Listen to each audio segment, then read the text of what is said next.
Boa noite, sejam bem-vindos. Queria primeiro agradecer a presença de todos, agradecer a toda a equipe do Vídeo Brasil e do SESC. É uma honra estar aqui hoje, depois de muitos anos. Eu vou tentar ser muito breve, que eu acho que vocês vieram aqui para ver a Anabela e Vivian, mas eu acho importante falar um pouco desse projeto, que é um projeto de preservação, contextualização e acesso, né? A gente monta um dossiê sobre cada artista, e porque a gente tinha vontade de ver, a Vivian tinha vontade de ver esses vídeos e não encontrava reunidos as informações e os vídeos em lugar nenhum. Então, a gente falou, então, vamos reunir, e não só restaurar, mas entrevistar, conversar, dar voz. A gente chamou críticos para escrever textos mais a nível nacional e mais a nível internacional. Então, tem toda a parte técnica também, que a gente faz na Electronic Arts Intermix. E é uma grande honra estar aqui hoje. E eu queria chamar a Anabela e a Vivian para conversar com vocês.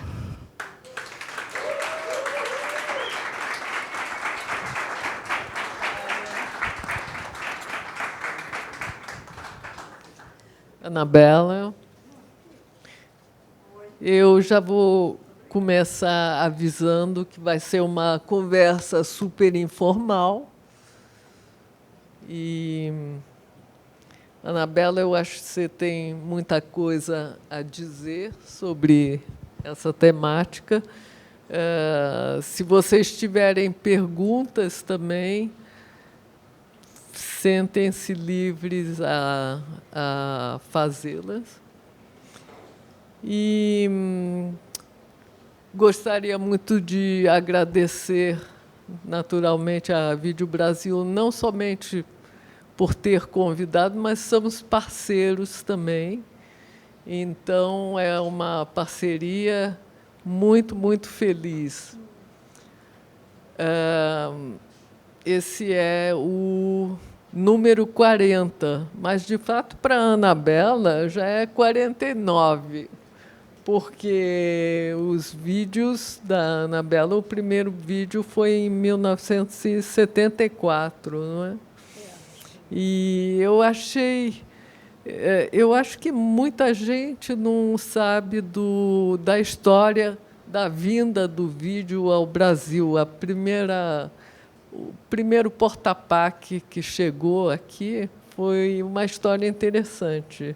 Anabela, você vinha das artes plásticas, estava fazendo pintura, primeiro gravura, pintura, trabalhou com... Sempre me parece que você se interessou por novas técnicas, e técnicas misturadas, mescladas. Você trabalhou com slides, trabalhou com Super 8 e depois audiovisual. O início meu em artes, e, de certa maneira, eu poderia dizer que eu estudei com uma pessoa que tinha uma abertura, isso início do início, não vou falar sobre isso, mas que tinha uma abertura, talvez mais do que abertura, uma iniciação ligada à Bauhaus, a experimentação da Bauhaus no significado de produzir um resultado social, e isso me foi passado dentro dos estudos com a Feiga. A Feiga Ostrover. Que é um início, muito início. Eu estava com 14 anos, mas isso me colocou numa... o discurso dela, socialista, como ela era, é de que a arte é política. Então, está bem quando você ouve isso, quando é muito jovem, mas eu comecei a levar a sério isso, né? no início, o que eu fazia? Eu levava para a gente desenhar, mas a gente experimentava muito em materiais, até chapa de raio-x, para poder fazer um desenho de uma natureza morta. Então, a experimentalidade que ficou, ela é nessa forma, até na gravura em madeira, ao colorir uma natureza morta, ela veio com recursos que eram exatamente de procurar como é que o meio podia se transformar. Então, a gravura, né, uma natureza morta. De repente, eu queria botar uma laranja, que eu gravei, mas coloquei um quadrado da cor da laranja em cima. Então, essas iniciações via Picasso, elas já se incorporaram a essa busca não de novos meios, mas de meios que pudessem me ajudar a exprimir, vamos dizer, o que eu estava pensando. Então, na questão do vídeo, foi de outro modo, claro. A essa altura, eu estava trabalhando com algumas obras em fotogravura, né? E que também não havia, então eu experimentava em casa uma forma de passar imagem eram superfícies lunares a foto, passar isso para a gravura em metal. E aí eu vi que eu poderia fazer isso em clichê, que é o inverso. Então, onde é que eu fui descobrir? Que eu fui num jornal que tinha lá no Rio, ainda tem o Dia, e uma das pessoas lá gostava do meu trabalho e me disse, venha aqui experimentar. Então, eu comecei a ver esses transplantes, muito, não pela dificuldade, mas porque queria uma imagem da superfície lunar, que a NASA tinha me dado, impresso em cima do papel de gravura. Era uma coisa meio... Então, estou só citando a necessidade de encontrar outros meios que pudessem falar do conceito de fotografia no papel, né? Ou de fotosserigrafia, também, naquela época mesmo, começam as experiências de fotosserigrafia das imagens. E eu comprei um livro, me lembro, em 69, em Nova York, que eu estava lá. O Pedro, meu marido, estava ensinando na Universidade de Colômbia. Tinha um livro de 2 artistas que escreveram tudo que você pode imaginar sobre técnicas, mas, absolutamente, ainda não entra ali o uso fotográfico do filme, ainda não se falava em vídeo, havia vídeo. O Nome de um Pai, que já começa em 68, 69. Certo. Mas eu não tinha esses encontros e nem havia ainda essa motivação. Mas eu também, sempre, desde 65, eu entrei na área de ensino. No MAN, eu entro em 67, cursos gerais, mas que me levam a entender a questão da arte com umas coisas que depois eu li no livro da Lucy Lipa, um livro que ela escreve na ocasião, em que o livro, ela diz, eu não estou entendendo, ela não diz bem isso, mas um livro inteiro ela não fica, não estou entendendo. Mas ela diz, não estou entendendo nada do que esses artistas estão fazendo. porque estão usando meios, ela começa a chamar de mídias, mas por que eles estão usando esses meios que apresentam, buscam a questão da obra desmaterializada? E ela até, um dos livros que ela escreve é sobre desmaterialização da arte. Então, eu, com o Super 8, começo a fazer essa experiência de filmar. E filmar o quê? Eu começo a ir para locais perto de lagoas, junto com alunos, levo os alunos, e eles também não sabem porque eu estou levando para perto de lagoas. Lá no Rio, ainda tinha umas lagoas lá, Marapendi. Por quê? Porque a minha leitura, desde 68, ela vai derivando para questões de antropologia, questões de história das religiões. Eu começo a ler um cara que, naquela livraria Leonardo da Vinci, só ela mesmo, ela importa esses livros do Mircea Eliade, e lembre-se que estávamos num tempo de ditadura. Estávamos pressionados por outras coisas. Por exemplo, em 68, com o ato institucional, eu e outros artistas do Rio e de São Paulo, principalmente, não escrevemos, nem assinamos, foi virtual,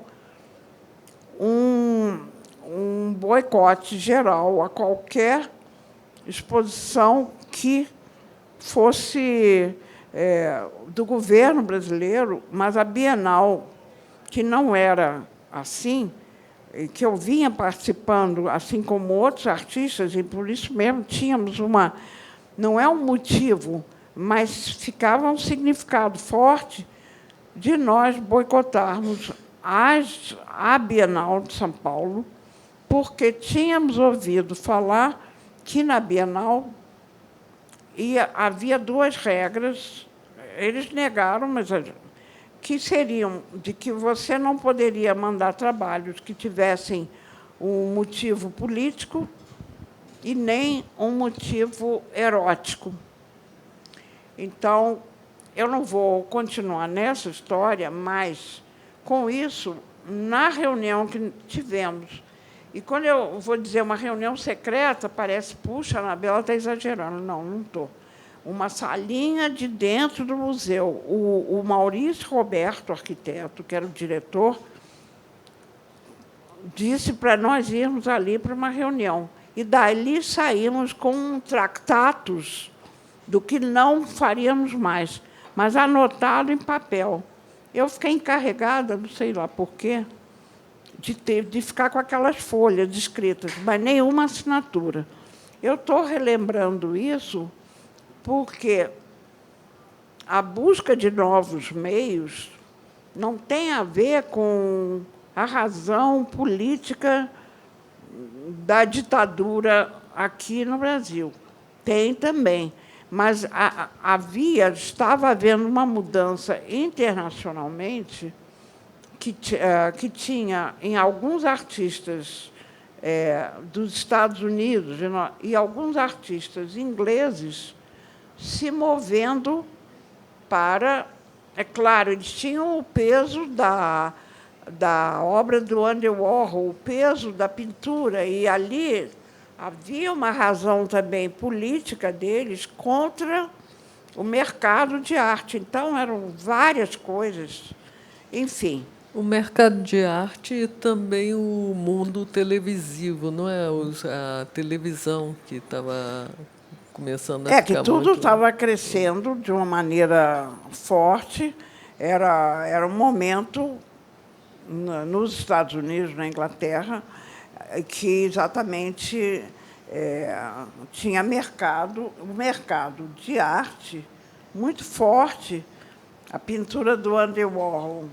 A gente, por atitude, de fora, abaixa a pintura. E havia muitas atitudes dentro de Nova York, até de pessoas como a Guerrilla Girls, que começam um feminismo também, uma crítica à situação do artista homem, mas isso exatamente. E da pop art, que ela representa muito bem aquele momento de riqueza da população e uma outra visão do consumo, né? Uma sociedade de consumo. Mas, ao mesmo tempo, é o consumo, mas também é o mercado de arte que começa então, então, eu estou só lembrando, no Brasil não era questão de criticar o sistema de arte, porque ele não era um mercado, claro, é um mercado de vender as obras de qualquer categoria. É claro que a pintura sempre exercendo essa ideia de que era o sistema, era o suporte que não fazia mais sentido, mas a questão da videoarte, ela vai surgir no meu trabalho quando eu, desde 69, com uma maquininha Super 8, começo a filmar nada com uma intenção de um filme. Começo a filmar a família, que, aliás, é assim que também, dentro dos Estados Unidos, onde tinha milhares de maquininhas Super 8, e o vídeo também começa a ser usado pelas mulheres para filmagens na casa delas, ou o que seja. Para mim, e aí significando, como eu era uma pessoa que estava no ensino, dentro do museu, e no meu ateliê, nesses anos, alguns alunos que começam a derivar, dentro do que eu falava, mas derivar para a crítica de arte, como foi o exemplo dentro dos alunos de pessoas como Fernando Cocchiarelli, Paulo Eckenhoff, mas também com uma busca experimental no seu próprio trabalho pelas coisas que eu também estava fazendo na época. Isso não tem nada a ver com... Tudo aparece ao mesmo tempo, não é por década, mas em 70 eu começo a ficar inteiramente ligada à ideia de que a cartografia seria o campo em que eu iria trabalhar. Mas como? Esteticamente, é o quê? É o mapa? Enfim, começo a mergulhar numa coisa que seriam os anais de geografia, que vem via Pedro Geiger, que é geógrafo, que ficava na Sorbonne, e, quando trazia os anais, eu começo a ler os anais, tipo assim, estudar samba, não sei por quê. E aí começo a mergulhar na questão dos métodos geográficos, dos sistemas, começo a levar a sério. Então, por que eu entrar numa questão inteiramente alheia ao que é o sistema de arte, o que é o suporte da arte? Não vou explicar, nem a resposta não é assim tão fácil, mas eu já estava usando Super 8, que já estava muito mais adiantado como imagem do que na sua cor, na sua nitidez, e já estava usando slide. Slide, para a gente, era uma preciosidade, porque pegar uma imagem e projetar numa parede, isso já era uma questão que invadia as nossas imaginações. Então, quando um amigo meu, o Azulay, o João Tobi Azulay, vem de Los Angeles, onde ele estudou cinema com o Porta Pá, que ela mencionou, né? A Vivian fala, ela já fala meio rindo, porque o porta-pac pesava 40 quilos. Como é que a gente ia trabalhar com uma filmagem de videoarte com o porta-pac? A gente ainda vê vestígios disso nesse vídeo meu, o Passagens, número 1, número 2, mas no número 1. Porque, ao subir algumas daquelas escadas, que eu quase caio, que eram as escadas todas quebradas, mas simbolicamente eram muito importantes, você ouve atrás, vocês não ouvem, mas começa a chover, que eu me lembro. Aí você ouve, parecia a corte imperial. Eu ia, como quem não sabe o que está acontecendo atrás. Atrás vinha o Azulay. Fernando ficava encarregado do guarda-chuva, porque chovia, mas o guarda-chuva a gente ouve plaque. E houve alguém naquela escadaria, que era uma espécie de favela, gritar um anúncio de dobradinha. Não é brincadeira. Dobradinha mundial! Aí um cachorro do outro lado late, aí eu morro de medo de cachorro, um cachorro que você não conhece. Aí eu passo, porque vai subindo, tem, o cachorro late, e eu continuo, né, inexoravelmente até aquele fim, porque espiritualmente eu andava muito com a ideia de que eu era apenas uma passagem. Aliás, todos nós somos, mas eu sou uma passagem nesse mundo. Eu sou midiática para os meus filhos, para depois quem continuar. Então, não respondo muito a isso, mas eu declaro que a intuição me fez fazer aqueles primeiros vídeos que estão sendo apresentados. E eles mudam muito de... Cada questão sobre o vídeo, eu não tinha como me apoiar e ver. A gente não conhecia nada. A Vitor Aconte se tornou um amigo meu em 70 e tanto, mas eu não... Ninguém tinha familiaridade com o que estava acontecendo. Agora, conta como é que surgiu essa... Primeiro, o João Tobi veio dos Estados Unidos, mas ele estava lá como diplomata. Exatamente. E não concordou com o governo e resolveu voltar ao Brasil. Não é não concordar, se demitiu ali. Se demitiu. Ninguém se demite de um emprego tão bom. Porque a ditadura. Então, ele, além de tudo, ainda tinha essa... Puxa, a gente era solidário a ele, né? Mas foi o Hélio Oiticica que sugeriu a ele de voltar com o porta-pac, ou ele mesmo resolveu voltar? Não, ele voltou porque ele fez equipamento. O curso. Isso, ele fez os cursos de cinema. É claro que depois eu entendi que o porta-pac já era uma filmadora.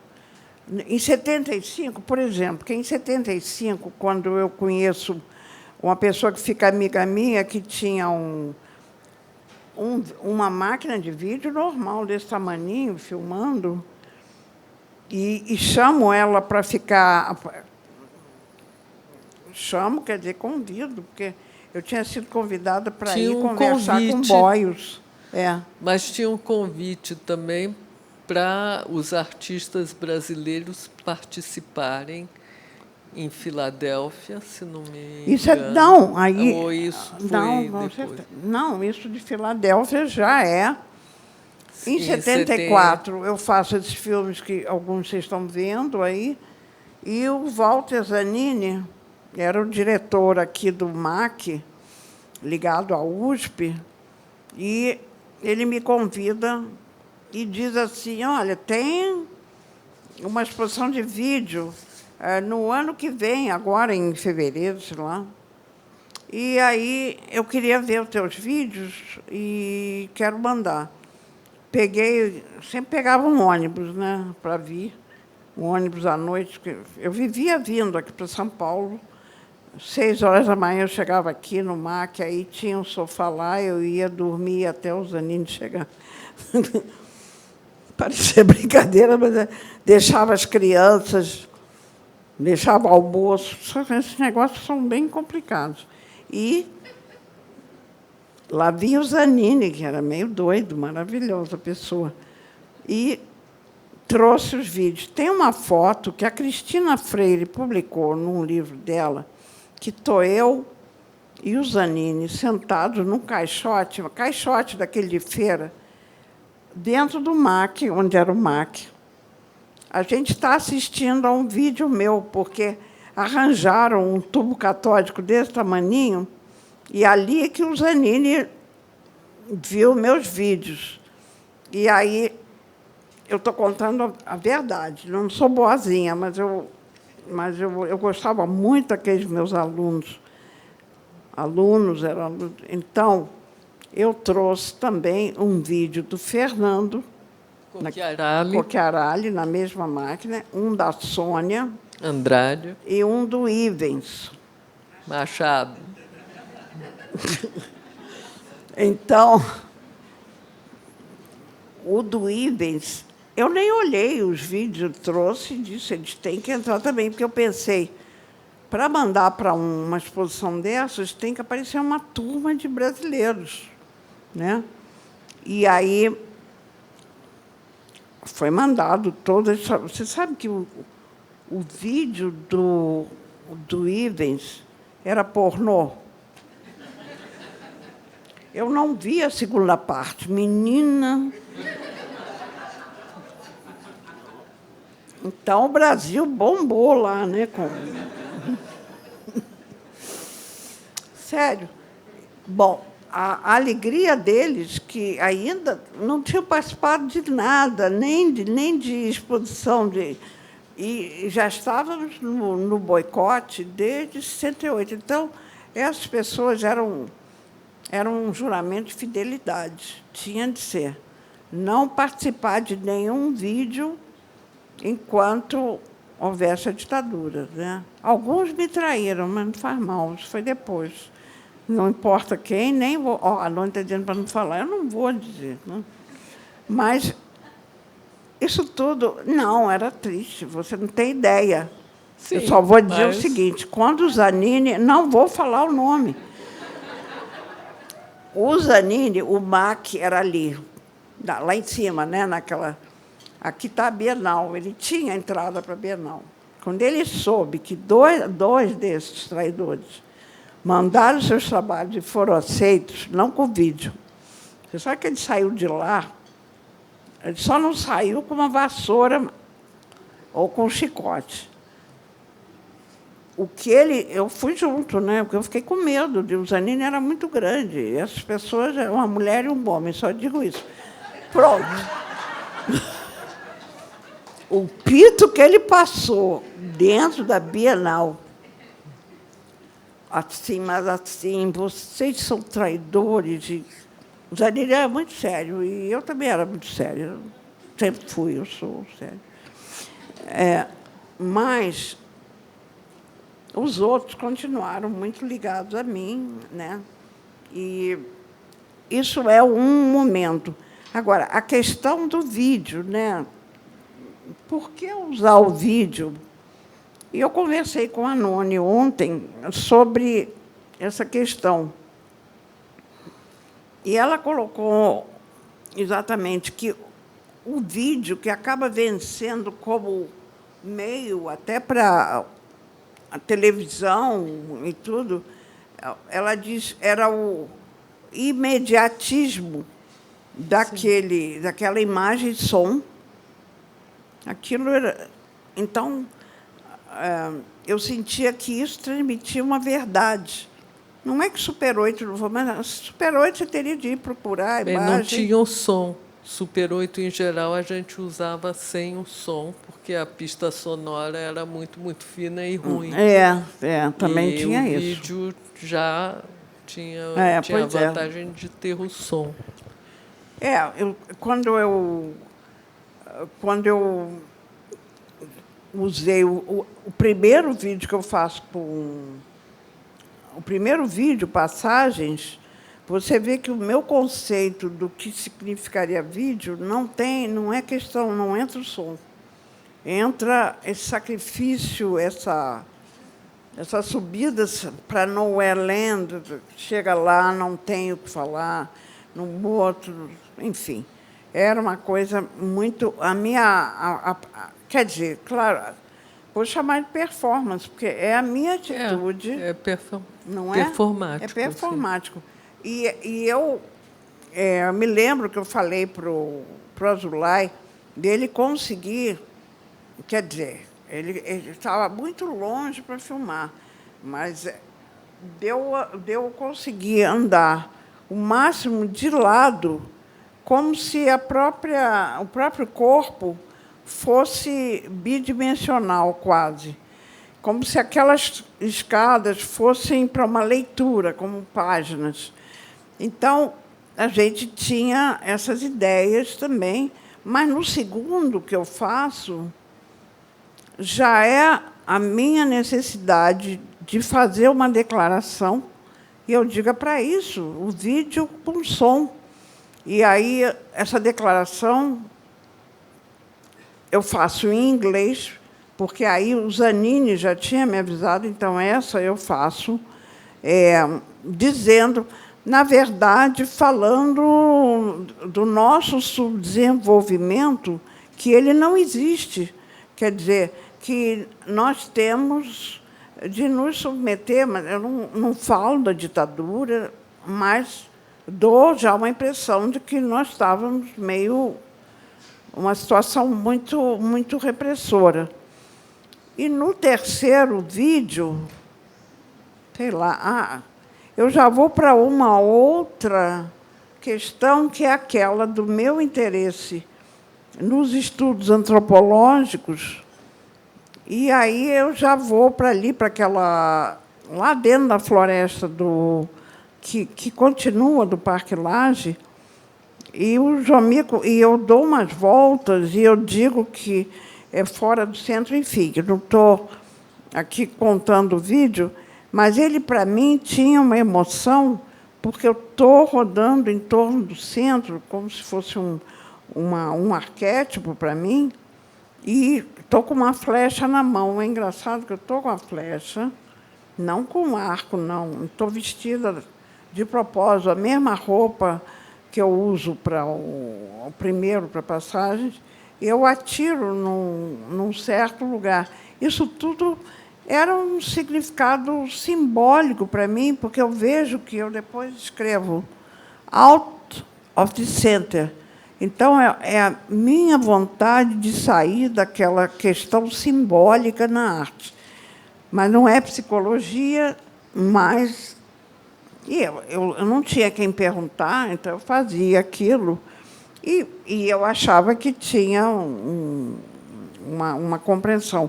Não há dúvida que, depois, esses vídeos... Eu não fui até Filadélfia, mas a gente vai vendo como cada artista, que era antes o artista em outro meio, como eles começam a adotar o vídeo de formas inteiramente diversas. Então, isso também, o Bill Viola, né, o Peter Campos, o Vitor Conte, mas eu nunca tinha visto nenhum desses vídeos. Nem Maya Deren. Nem? Maya Deren. Também. John Jonas. John Jonas, sim. Eu posso dizer alguma coisa sobre o making of do Sem Término? Com certeza. Os mosquitos. Isso mesmo. Eu esqueci, eu fui com uma saia, a mesma saia. Acho que eu não tinha outra saia também, né? Eu ainda sou meio assim, mas... E aí... Eu esqueci que lá... Mas, não, eu cheguei em casa, doente mesmo. Aqui tudo inchado. Eu não sabia o que era, então não ligava para isso também. Não fui ao médico, era uma infecção. Como é que você lembrou disso? É sacrifício da artista, né? Era uma... Pela arte. Ah, mas o sentido de floresta, de estar dentro do centro, né? Enfim. Mas o vídeo, ele continuou tendo um uso que dominou... Não é que dominou, o Super 8 foi superado como uso. Artistas que usavam o cinema, né, o filme 16 milímetros. Sim. É claro que tem obras. Eu queria também acrescentar que, na época, os festivais, que eram festivais de cinema, nunca apresentavam vídeo, porque havia uma divisória enorme entre cinema e vídeo. Isso também existe. Completamente. Aconteceram algumas participações minhas naquela época. Uma delas foi uma exposição que se chamou Sen Terminal. Era a primeira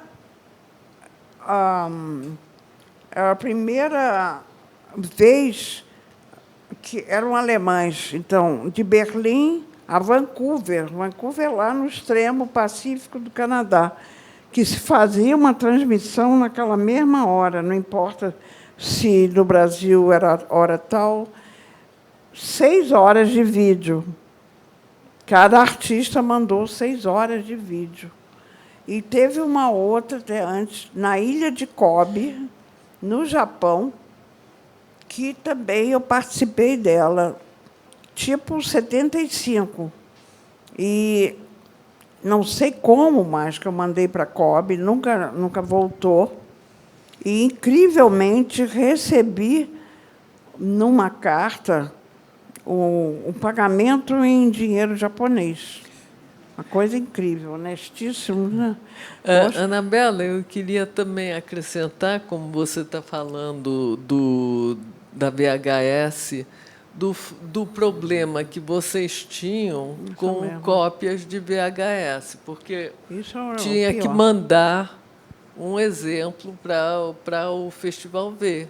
Só que os festivais não costumavam enviar de volta. Isso mesmo. E custava caro. Então, era um dos problemas práticos que vocês, artistas, tinham. Tinham, sim. Tinha, não havia devolução, apesar de que, por exemplo, o Glusberg, que levou vídeos da gente, da Argentina para a Bélgica, fez a videoarte latino-americana se expandir, mas tem uns 3 vídeos que eu fiz que eu não tinha cópia. Então, e depois desapareciam, porque não tinha mais, não tinha negativo disso. E aqui, como curiosidade, mas é um vídeo que foi feito,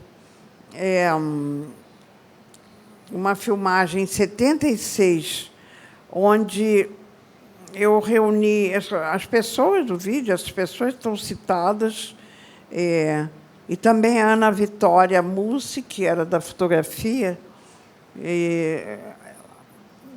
Eu tenho um quintal e eu recebi uma revista Flash Art, maravilhosa, em preto e branco, porque eu conhecia lá o diretor na França.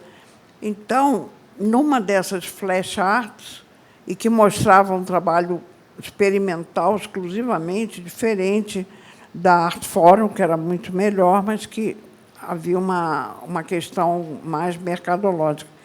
E, numa delas, aparecia uma cena de uma porção de mulheres sentadas em cadeiras, assim, e umas passando segredos para as outras. Eu digo, isso é o telefone sem fio, né? Então, o meu filho, Davi, o Léo está aí, mas o meu filho, Davi, gostava muito de filmar. Ele gostava de matemática, ele gostava de tudo. Ele agora é um cientista, gosta de matemática e tal. Mas ele estava aprendendo fotografia. Então, o Jomigo emprestou a máquina para mim e eu disse, chamei o pessoal todo, sentamos lá na área. Aí eu botei as cadeiras umas aulas. Ele disse assim, eu não posso filmar. Eu não sei o que vai ser, mas eu não posso ir para lá, voltar para cá. Tem que ser em círculo, claro, é o mínimo. Então, botamos em círculo, sentou todo mundo, né? E começou. Mas o que era começar? Um telefone sem fio. Aí estava sentado numa certa ordem ali, eu tenho umas fotos, né? Você já viu algumas fotos, em que o primeiro dizia alguma palavra que já fica ininteligível, já passa para o outro passa para o outro. Quando chega no final, é uma coisa que já não é uma palavra em português ou em qualquer língua. Então, nós passamos 2 horas só brincando disso, só brincando, mas assim, gargalhando, porque alguns tinham uma intenção maligna. O Paulo Eckerhoff. E pusemos o Paulo. Era o primeiro que falava para mim. Eu já não entendia, porque era uma mistura de nome feio, uma coisa muito assim, muito esquisita. Eu já não entendia, passava para o Fernando. Aí o Fernando era uma pessoa magrinha, mas que dava uma gargalhada muito boa. Aí já... Porque a gente estava fazendo aquilo, não é um vídeo, aquilo é uma brincadeira. E assim passamos adiante. Tem momentos que eu rio ainda, porque a Ana Vitória, que é uma pessoa muito séria, passaram para ela uma coisa e ela fez assim, alguma coisa, um gemido. Porque tinha de se divertir também, porque a gente estava o vídeo, o porta-pac, era realmente um peso. A gente tomava conta daquilo. Mas, justamente, é engraçado quando eu penso nesse telefone sem fio, porque, de fato, esse porta-pac passou de uma artista para outra. Tinha vezes que era o João Tobi que filmava. Isso. E mais outras vezes ele passava esse porta-pac em mãos para... Então, realmente, representa o que representa o porta-pac. Isso mesmo. Eu emprestei, o papel do porta-pac. Né? Eu emprestei para a Letícia Parente. Ficou 1 ano lá, porque eu não fazia vídeos toda hora. Aí a Letícia pegou o filho, fez igual a mim com o Davi. E o menino virou um cineasta depois, claro, mas numa prática de usar um meio que enguiçava a todo momento, né? Isso era muito... Então, para chegar... Vocês mencionam na exposição a palavra glitch, não é? Que realmente... Tinha glitches. Mas o significado do uso do vídeo como meio, como mídia, ele, na minha análise do meu trabalho e do trabalho dos outros, ele traz um elemento que ele é de caráter conceitual, porque ele vai, pelo que você vai fazer o vídeo, você vê que a própria economia de meios do vídeo em preto e branco daquele momento e o som relacionado ao trabalho de cada um, no caso, ao meu trabalho, eu, quando faço a declaração em 74, quando eu faço de novo uma declaração em 76, eu já acho que o vídeo é para eu conseguir dizer aquelas coisas e que aquele é o meu trabalho. E havia muita crítica de jornal, muitos críticos que, naquele conceito de modernidade, não aceitavam que você viesse com um meio desses. Isso é arte, isso não é arte, e questões que até críticos conceituados, por razões outras, escreviam no jornal sobre esse meio. E eu vou dizer, por exemplo, Frederico Moraes, que é uma pessoa que trabalhou durante os cursos do MAN 70, 71, 72, 73, a gente formou aquela outra questão que se é arte, se é ensino de arte, são questões que se desenvolvem dentro da questão conceitual. Ele tinha o jornal na mão e escreveu que um artigo que era sobre o fato de videoarte ser um material importado, querendo atribuir, dentro de uma época de ditadura, a uma maneira de dizer que você é reacionário porque a máquina é americana. Mas isso colava. Só que, no dia que saiu esse artigo, Fernando e Paulo estavam lá em casa, sentamos no chão, não é, tinha sofá, mas sentaram no chão, e eu disse, vou redigir a resposta a essa carta. E fui na ironia, eu digo, não há dúvida, o Kodak que você usa no audiovisual, ele... Cheguei a procurar no dicionário o que é a palavra autóctone. Aí eu digo, nem o pincel de Marta é autóctone. Mas essa resposta, eu disse, se ele responder de novo, eu vou mandar de novo. Mas isso era muito ruim para nós, como onde mostrar o vídeo e essa reação. Até que eu fiz não é nenhum festival. Lá no MAN, que eu conheci as pessoas, peguei uma sala lá e fizemos uma exposição, primeira exposição de videoarte. Eu tenho fotos da época com... Isso foi importante. E um crítico como Francisco Bittencourt escreveu, ao contrário do Frederico, que isso era esse meio, essa mídia, era exatamente o que precisávamos, alguns artistas, etc., etc. E tal. Mas eu queria acrescentar 2 problemas que tinha com essa mídia. Um era edição, que era difícil, e a segunda é a leitura do vídeo também para público, que era complicada. Era complicada. Nem todo mundo, no início, não dava acesso a ver ou a passar, botar uma cassete. Sim, mas tinha poucos leitores também. Tinha poucos. Como eu era professora do MAN, em cursos, esses eram os primeiros espectadores Sim. dessas nossas imagens, dessas obras. Né? Eu queria acrescentar mais um problema que existe hoje, e, para mim, é importantíssimo, é a preservação do vídeo, o fato de vídeo ter que migrar de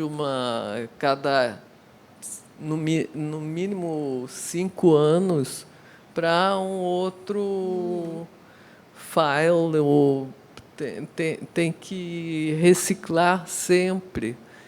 E não se sabe quanto tempo vai durar.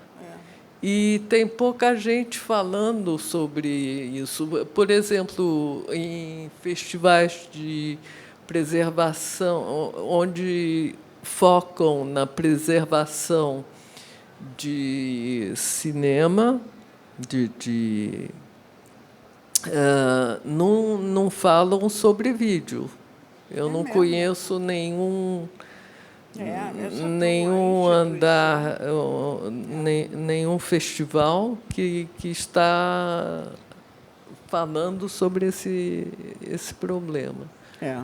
E os artistas não sabem bem como estocar também, como é que a gente faz que não há dúvida. Essas transformações, por exemplo, quando eu resolvi aplicar para o Guggenheim, para a Bolsa Guggenheim, todos estavam naquele rolo. Era um negócio desse tamanho, um rolo. Eu não podia levar. Eu pedi para alguém que ia viajar, por coincidência, para Nova York, para entregar lá no concurso, mas a pessoa tinha de apresentar, como agora a gente põe ali na... Tudo tem que passar naquele raio. Segurança, Então, já chegou no concurso cheio de raios atravessados, eu não sei nem em que estado. E eu até... Não é uma história particular minha, mas eu disse, nunca ninguém apresentou vídeo para esse concurso. Realmente, eu disse, não vou ganhar. Isso, eu não sei, nem ninguém sabia quem é o júri, né? Depois eu soube de algumas pessoas. Chegou lá todo traçado. Eu ganhei essa bolsa, né? E são esses vídeos atravessados que a Vivian pegou, tornou viáveis de serem vistos na sua integridade novamente, que está sendo visto aqui. Sim. Né? Porque o terceiro parceiro é Electronic Arts Intermix, que tem os arquivos dos pioneiros do Bruce Nauman e de todos os Nam June Paik, etc. E eles estão fazendo a restauração desses vídeos. Lá naquele... como é que se chamava? Ali onde... No Dia, eles já se mudaram. Eles mudaram para Tribeca agora. Era muito chiquésimo para mim. Além de... Puxa, é um lugar que restauram os filmes. Não, eles respeitam muito o trabalho, respeitam o artista e fazem um ótimo trabalho de arquivo sério. Então, agora, fora isso, só para dizer, no MoMA também não foi fácil. A Bárbara London, que era do departamento de gravura, ela era assistente da Riva Castleman, que eu conheci, e que, por acaso, depois eu soube que foi do júri da premiação. A Bárbara, para fazer o departamento de vídeo no MoMA, não é que disseram para ela, vai conseguir verba. A Bárbara estudou japonês e foi ao Japão falar com os caras, donos lá da, sei lá, Sony, não sei, não é? Não é? E conseguiu máquinas e abriu uma salinha desse tamaninho para videoarte. E começou a apresentar os vídeos. Ela até chamou a exposição de não sei o quê. Nós estávamos no século XX, e isso o título fala do século XXI. E, então, tinha uma exposição de vídeos meus, mas tinha do músico, que o Nam June Paik trabalhou com ele, que o outro dança, o que dança junto com... Eu estou com 90 anos. Hã? O Merce Cunningham. O Merce Cunningham. Então, não era um festival. Ela apresentou Merce Cunningham, me apresentou o meu trabalho, apresentou a John Jonas. Essa gente talvez que tivesse também a Charlotte Moorman, que era a violoncelista. Eu acho que sim. O sutiã de televisão. A Charlotte com o Nam June Paik, né? Era um grande artista e performer também. Era uma mistura de performance, instalação e vídeo. Eu conheci o Nam June Paik, não naquele momento, não. Eu conheci o Nam June. Ele estava ajudando o Philip Glass num teatro lá num outro lugar ali, numa ópera que o Philip Glass tinha escrito, que se chamava Akhenaten. Akhenaton. Akhenaten. Akhenaten. E o Nam June Paik fez a parte do vídeo. É uma ópera.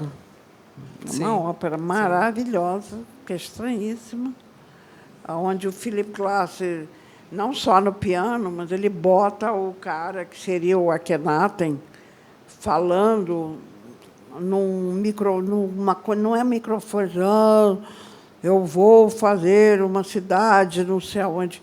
Eu comprei esses pedaços depois para o meu circa. Ah, sim. Né? Aí sim. já que é uma videoinstalação. Né? Aí comecei aí participei na Bienal de Abertura em 81, do Zanini, abertura no sentido da ditadura. Apresentei uma videoinstalação. Depois, na Bienal de Veneza, no ano seguinte, apresentei uma outra videoinstalação. Então, o que é uma videoinstalação? Entendendo? Surgiu de uma mistura de questões onde aqueles objetos aí já... As minhas ideias em termos de um trabalho mais conceitual, no plano da ideia, começa a me levar para essas videoinstalações. Aí o vídeo começa a ser parte, ele é totalmente parte. Um desses vídeos também foi restaurado, que é um todo de manchas com camuflagens, e esse foi ótimo restaurar, porque há um ano atrás, no museu lá na Holanda, em Haarlem, o Museu Frans Hals, Sim. eles fizeram essa videoinstalação de novo e as imagens estavam perfeitas. Né? E espero conseguir mostrar essas videoinstalações em outros locais também. Sim. Eu não sei se tem perguntas da parte do público. Com certeza. Pode.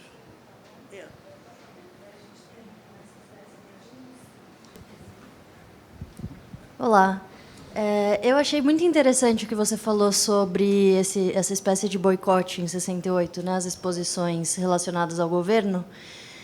E uma coisa que eu fico me perguntando é como, quer dizer, o que possibilita essa liberdade, talvez, de experimentação tão grande na videoarte, nesse momento de tanta repressão pelo qual o Brasil passava. Não sei se é porque os censores não entendiam ou se eles nem chegavam a ver, porque, afinal, não sei se chegava a ter esse nível de atenção, né, a videoarte, a ver, né, se elas passavam por isso. E a minha questão... Passava despercebido. Era uma das vantagens de trabalhar com vídeo, que era pouco conhecido. Eu tenho a impressão que os censores nem sabiam que existia. não sabiam disso. Então, a minha dúvida era essa: como que era a relação dos artistas com os censores e com a censura, se é que havia? Era a censura caiu na parte dos autores de letras, de músicas, que eu acabei pegando num dos vídeos o Chico Buarque falando. Aqui ninguém ia ver vídeo, mas é que eu fico pintando o mapa de preto e tal. Aí eu conto sempre as coisas com um pouco de folclore. O Fernando Coqueralli, não é que ele é mais querido, mas ele ficou... A gente passou a dar aulas juntas, mas naquela época, não.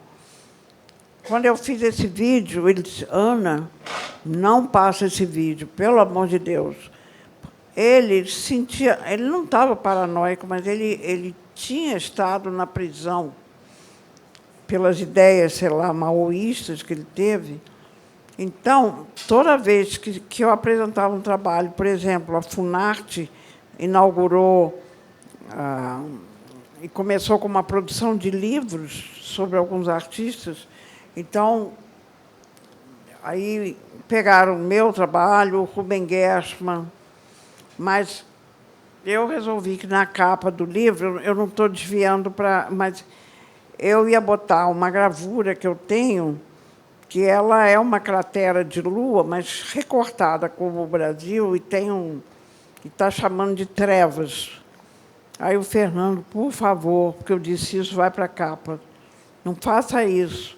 Então, havia, sim, receios, e havia coisas mais não infundadas. Havia realmente...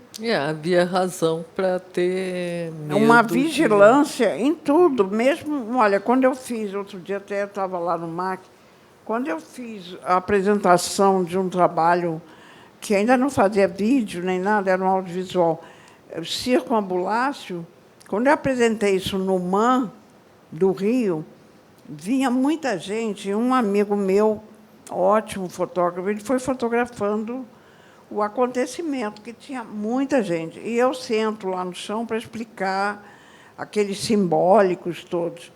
É claro que eu reparei em dois caras. Um deles, que algumas das imagens tinham vidro assim. E aí está todo mundo sentado, está esse cara em pé, em frente ao vidro, vestido com uma camisa de flores. Eu sei que a gente usa, mas não. Aí parecia que tinha chegado do Havaí e diziam que esse era o disfarce de verdade, tanto aqui em São Paulo, bom, no Brasil, São Paulo e Rio. Então, está um cara lá, ele está espremendo as espinhas dele na frente do vidro. Ele não tem nada a ver com aquilo tudo. Mas também não entendeu nada do que estava entendendo? Então, é sério, não. Aí, o outro está sentado, encostado, assim, dormindo, que também era bom para uma reflexão que eu estava falando. Estava ótimo. Quando chegou em São Paulo, isso que você fala, não, havia coisas... Por exemplo, eu fiz uma exposição numa galeria que se chamava Global. Isso ainda é tempo de ditadura. Aí, na mesa, não era um vídeo, eram uns caderninhos que eu fiz na época, que se chama Caderno de Artista. Todos eles com 1000 coisas ali dentro, e continuam, eles agora são bem conhecidos. Então, parecia que era livro de beabá, de criança. E não entraram um casal disfarçado de quem vem do Havaí, eu vi logo que era. Aí chegaram e perguntaram, o que é isso? Aí eu disse, meus filhos ficam brincando e eu apresento esses caderninhos. Mas eu fui até... Eu tive de ir, não por causa disso, mas quando eu voltei de Cuba, que isso foi muito pior e não tem a ver com a nossa história, que eu ganhei o prêmio lá em Cuba, né? Quando eu voltei, começou a ditadura naquele ano, então me chamaram do ECOD. Eu não falei para o Pedro, eu fui sozinha. Aí me botaram numa sala escura, com uma datilógrafa, para eu ir falando. O que eu ia falar? Ir a Cuba, pior do que isso, não dava. Eu disse, não, eu fui ganhar um prêmio com uma gravura abstrata. Eu falava uma coisa. Mandaram alguém na minha casa, depois dessa declaração. Não, eu morria de medo, porque com as crianças. Mas aí entraram, fui lá na minha prensa, por acaso, estava essa gravura abstrata, por acaso, que é uma bagunça, sempre foi a minha casa, estava sem assinatura, é uma gravura abstrata, estava de cabeça para baixo, e o cara chegou para perguntar o que você foi fazer em Cuba. Aí eu disse, eu fui levar essa gravura. Então, pronto, nunca mais o cara... Mas era, a gente conta rindo, o medo era muito grande, de um perigo físico, claro, dos caras, a arbitrariedade deles. Mas isso que eu mostrei do vídeo do Chico está dentro de uma música, está dentro de um... Depois peguei uma rumba, que também não está nessa tua... que é um bolero, e que vai falando com ingenuidade de algumas situações, só que eu vou desenhando também uns desenhos assim da América Latina, mas quem é da área de vídeo, dos artistas, eu me lembro que eu mostrei isso no Festival do Zanini, aí o pessoal entendeu, né? Então, não, esse perigo era mais na área de censura da palavra, né? Então... Bom, to be continued. Eu acho que o nosso tempo...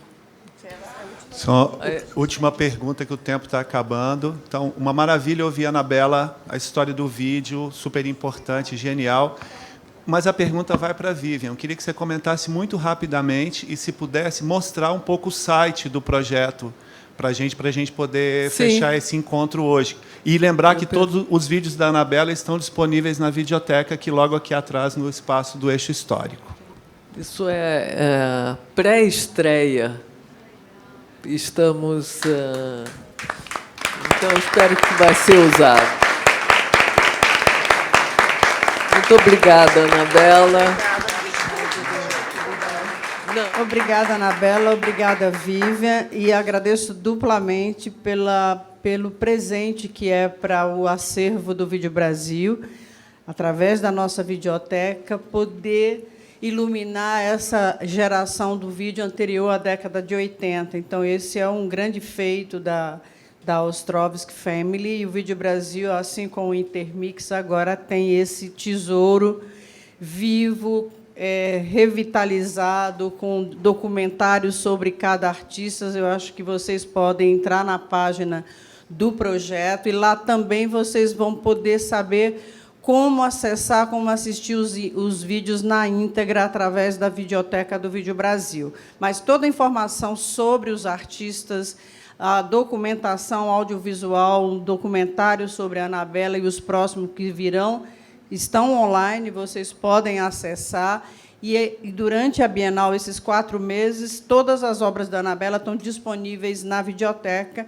E hoje estavam aqui nas TVs de Cubo todos esses vídeos também selecionados pela Clarissa Rivera, que foi um prazer enorme ter aqui. Muito obrigada mesmo.